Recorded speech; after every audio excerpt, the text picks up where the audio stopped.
નમસ્કાર મિત્રો, વેધર ઇન્ફોર્મેશનમાં આપનું સ્વાગત છે અને હું છું પરેશ। ખાસ કરીને આજના વિડીયોમાં આપણે 31 ડિસેમ્બર વિશે વાત કરવાની છે, કેમ કે આવતીકાલે 31 ડિસેમ્બર છે તો ઘણા બધા મિત્રો છે 31 ડિસેમ્બરની ઉજવણી પણ કરશે। ચોક્કસથી ઉજવણી કરે એની સામે મને કોઈ વાંધો નથી, પણ ઉજવણી કરે છે એમાં અમુક જે પ્રથા છે, અમુક રીત છે, અમુક રિવાજ છે એ ખોટા છે, જે બાબતે દરેક મિત્રોનું ધ્યાન પણ દોરવું છે। મારે આપણે એક અપીલ પણ કરવી છે। આમ જોવા જઈએ તો ઘણા બધા મિત્રો આપણે એવું પણ કહેતા હશે કે 31 ડિસેમ્બર છે અંગ્રેજોનો તહેવાર છે, આપણો તહેવાર નથી, તો આ પણ એક ભૂલ ભરેલી વાત છે। એનું એક જીવતું જાગતું મારે આપણે ઉદાહરણ આપવું છે। આમ જોવા જઈએ તો આ એક પ્રકારનું કેલેન્ડર છે, ગુજરાતી કેલેન્ડર છે, જેને આપણે વિક્રમ સંવત કહીએ છીએ અને એ ગુજરાતી કેલેન્ડર પ્રમાણે આપણા દરેક મહિનાઓ ચાલે છે। કારતક, માગસર, પોષ, મા, ભાદરવો એમ બધા મહિના ચાલતા હોય છે। એવી રીતે અંગ્રેજી કેલેન્ડર છે, જેની અંદર આપણે જાન્યુઆરી, ફેબ્રુઆરી, માર્ચ, એપ્રિલ, સપ્ટેમ્બર વગેરે તમામ મહિનાઓ આવે છે। હવે આ તમામ મહિનાઓ આવે છે તો જ્યારે આપણે અંગ્રેજી કેલેન્ડર છે ને આપણે અંગ્રેજોનું કેલેન્ડર કહીએ છીએ, પણ એવું નથી। હું આપને એક વસ્તુ એ પણ જણાવી દઉં, આમ જોવા જઈએ તો હજારો વર્ષો પહેલાં મહાભારત કાળની અંદર પણ અંગ્રેજી કેલેન્ડરનો ઉપયોગ થયો હતો, જેની અંદર જોવા જાવ તો જે આપણું ગુજરાતી કેલેન્ડર છે એ આપણા જે ચંદ્રની ગતિ પ્રમાણે ચાલે છે, જેને આપણે ગુજરાતી કેલેન્ડર કહીએ છીએ। જે સૂર્યની ગતિ પ્રમાણે ચાલે એને આપણે અંગ્રેજી કેલેન્ડર કહીએ છીએ। અને સૂર્ય અને ચંદ્રની ગતિ બંને પ્રમાણે આપણે વર્ષોની ગણતરી વર્ષોથી થતી આવે છે, હજારો વર્ષોથી થતી આવે છે। મહાભારત કાળમાં આપણે બધાએ પ્રસંગ સાંભળ્યો હશે કે પાંડવોનો જ્યારે અજ્ઞાતવાસ ચાલતો હતો, છુપાવેશમાં પાંડવો હતા, ત્યારે એક વિરાટનું યુદ્ધ થયું હતું। વિરાટના યુદ્ધમાં જ્યારે પણ દુર્યોધને એવો દાવો કર્યો કે અમે પાંડવોનો અજ્ઞાતવાસ ભંગ કરી દીધો છે, ત્યારે અનેક ગણિત શાસ્ત્રીએ એવું કીધું કે સૂર્ય અને ચંદ્ર બંનેની ગતિ એવું કહે છે કે પાંડવોનો અજ્ઞાતવાસ પૂરો થઈ ગયો હતો, એટલે એની જે અજ્ઞાતવાસ હતો એ દુર્યોધન ભંગ નથી કરી શક્યો। એટલે મહાભારત કાળમાં પણ સૂર્યની ગતિ પ્રમાણે આ માપદંડ કરવામાં આવ્યું હતું, વર્ષ ગણવામાં આવ્યા હતા।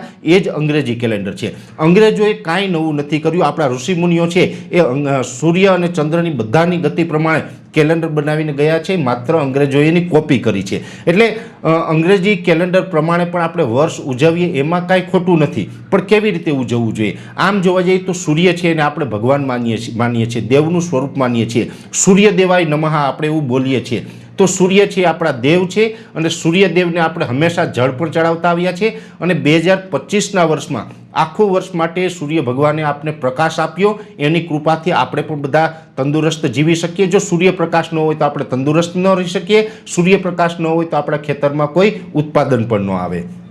એટલે સૂર્યપ્રકાશ હોવો પણ જરૂરી છે, સૂર્યદેવની કૃપા આપણી ઉપર હોવી પણ જરૂરી છે। એટલે આપણે સૂર્યદેવને 31 ડિસેમ્બરે પ્રાર્થના કરવી જોઈએ અને જળ ચડાવવું જોઈએ, સૂર્યદેવની પૂજા કરવી જોઈએ અને સૂર્યદેવની પૂજા કરીને કહેવું જોઈએ કે હે ભગવાન, હે સૂર્યદેવ, તમે જે રીતે આખું વર્ષ 2025ની અંદર અમને અંજવાળું આપ્યું, પ્રકાશ આપ્યો, આવી જ રીતે 2026માં પણ અમને અંજવાળું પ્રકાશ આપજો, અમારી ઉપર આપના આશીર્વાદ વરસાવતા રહેજો। આવી આપણે પ્રાર્થના કરી સૂર્યદેવની પૂજા કરીને 31 ડિસેમ્બર ઉજવવી જોઈએ। જોકે અત્યારની યુવા પેઢી છે ક્યાંય ને ક્યાંય ખોટે માર્ગે પણ ચડી ગઈ છે, 31 ડિસેમ્બર ઉજવવાના નામે નશા પણ કરવા વર્ગી ગઈ છે અને એ વસ્તુ ખોટી છે। એટલે વારંવાર હું અપીલ કરી રહ્યો છું કે આવી રીતે 31 ડિસેમ્બરની ઉજવણી ક્યારેય ન થવી જોઈએ અને વડીલોનું પણ હું ધ્યાન દોરું છું, આપણે પણ યુવાનો ઉપર ધ્યાન રાખજો, આપણા બાળકો ઉપર નજર રાખવાની છે, કેમ કે 31 ડિસેમ્બર ઉજવવાના નામે અનેક યુવાનો છે એ ઘરથી બહાર જાય છે, દૂર જાય છે અને ત્યાં નશીલા પદાર્થ પણ પીવે છે। હું આપણે ત્યાં સુધી કહું કે દારૂથી વગેરે, દારૂ, સિગરેટ અને વગેરે આવા નશા કરી અને આવી ઉજવણી કરે છે, એ આપણા યુવાનો છે એ ખોટે માર્ગે જઈ રહ્યા છે। આ યુવાનોને રોકવાની જરૂર છે।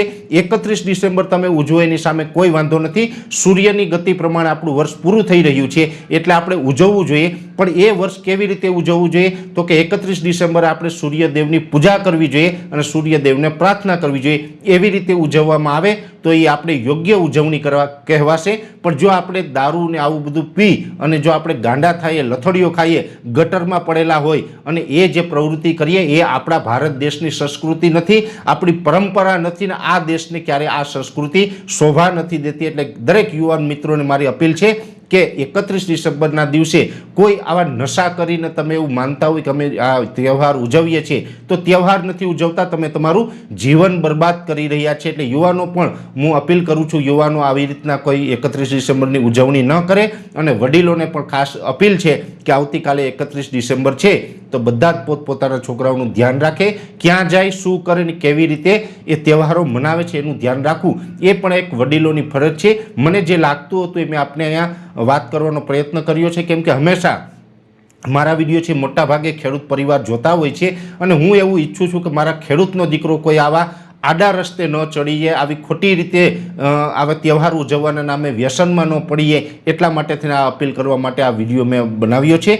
વિશેષ આપણે કાંઈ નથી કહેવું, પણ અંતમાં હું પણ ફરીથી પ્રાર્થના કરું છું કે આવતીકાલે 31 ડિસેમ્બર છે, તો 31 ડિસેમ્બરના દિવસે હું સૂર્યદેવને પ્રાર્થના કરીશ, સૂર્યદેવને જળ ચડાવીશ, સૂર્યદેવની પૂજા કરીશ અને સૂર્યદેવને પ્રાર્થના કરીશ કે જેવી રીતે 2025માં અમને અંજવાળું આપ્યું છે એવું જ અંજવાળું 2026માં પણ આપજો ને આપના આશીર્વાદ હંમેશા અમારી ઉપર રહે તેવી હું પ્રાર્થના કરીશ. એટલે આ રીતે 31 ડિસેમ્બર ઉજવવાની, કોઈ નશા કરીને, કેફી પદાર્થ પીને કે દારૂ બિયર પી અને જો આપણે 31 ડિસેમ્બર ઉજાવીએ તો એ આપણી પરંપરા કે આપણી સંસ્કૃતિ નથી, જેની દરેક મિત્રોએ નોંધ લેવી. વિશેષ વાત નેક્સ્ટ વિડીયોની અંદર કરશો. અત્યારે આ વિડીયોની અંદર એટલું જ. દરેક મિત્રોએ આ વિડીયોને લાઈક આપીને દરેક ગ્રુપમાં શેર કરવો. યુટ્યુબ ઉપર જોઈ રહ્યા હોય તો ચેનલને સબસ્ક્રાઈબ કરજો અને ફેસબુક ઉપર જોઈ રહ્યા હોય તો પેજને ફોલો કરજો.